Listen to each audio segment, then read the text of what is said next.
Diminta pilih jadi dokter atau penyanyi, begini jawaban cepat Iqbal juara LIDA 2021. Menyabet juara pertama di ajang Liga Dangdut Indonesia 2021, Dr. Rahma Donald M. Iqbal atau sekarang lebih dikenal dengan Iqbal Lida ingin tetap meneruskan karirnya di dunia kedokteran. Hal ini dia ungkapkan saat hadir di program Semangat Senin Indosiar. Saat ditanya pengen jadi dokter atau penyanyi, pria yang berasal dari kota Pariaman, Sumatera Barat ini dengan tegas memilih dua-duanya. Iqbal mengatakan walau prioritasnya adalah menjadi seorang dokter, namun jiwanya adalah menyanyi.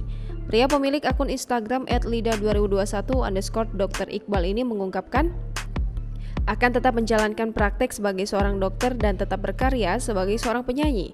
Sementara itu, Iqbal sempat mencetak sejarah baru di Liga Dangdut Indonesia.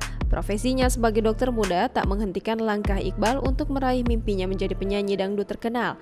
Atas kerja kerasnya, Iqbal sukses membawa pulang hadiah sebesar 500 juta rupiah, satu lagu kemenangan yang berjudul Lebih Dari Hidupku, serta piala bergilir LIDA 2021 saat ini berpindah langsung ke Provinsi Sumatera Barat.